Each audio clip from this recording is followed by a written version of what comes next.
আসসালামু আলাইকুম কুকনিক চ্যানেলে সবাইকে আমন্ত্রণ। আজকে তালের ক্ষীরের রেসিপি করে দেখাচ্ছি। তাহলে এখন আমি তাল দিয়ে ক্ষীর রান্না করে নিচ্ছি। ক্ষীরটা আমি এই হাঁড়িতেই রান্না করছি। এখানে আমি পরিমাণ মতো পানি দিয়ে দিয়েছি। আর ক্ষীর রান্না করার জন্য আমি 100 গ্রাম পোলাওর চাল নিয়েছি। চালগুলো ভালো করে ধুয়ে আমি পানির মধ্যে দিয়ে দিয়েছি। আর দিয়েছি সামান্য পরিমাণে লং, দারচিনি আর তেজপাতা। চালের সাথে দিয়ে আমি ঢেকে দিয়েছি চালগুলো সেদ্ধ হওয়ার জন্য।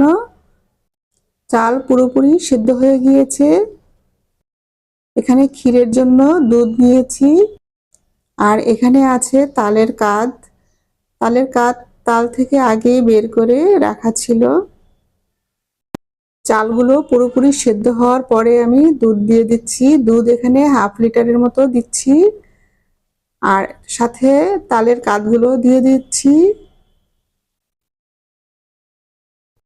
আর তালের কাঠ দিচ্ছি 700 গ্রাম।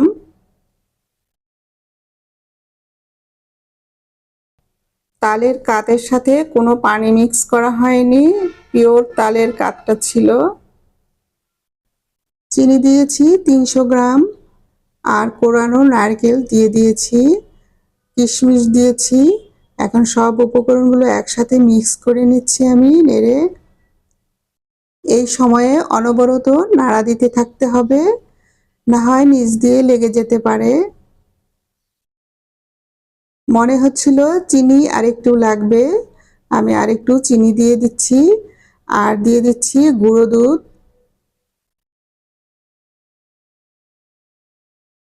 এই তালের ক্ষীর খেতে অনেক মজা হয়। এখন আমি সামান্য পরিমাণে লবণ দিয়ে দিচ্ছি।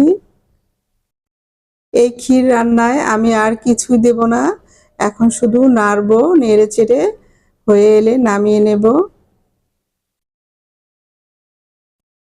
এই তালের সিজনে একবার হলেও তালের কাঠ দিয়ে এভাবে ক্ষীর রান্না করে খেয়ে দেখবেন। তালের ক্ষীরটা হয়ে গিয়েছে, আমি এখন নামিয়ে নিচ্ছি। এই ক্ষীরটা দেখতে এখন পাতলা দেখা যাচ্ছে, ঠান্ডা হলে এটা আরো ঘন হয়ে যাবে। তাল দিয়ে ক্ষীর রান্না কেমন হয়েছে জানাবেন। আল্লাহ হাফেজ।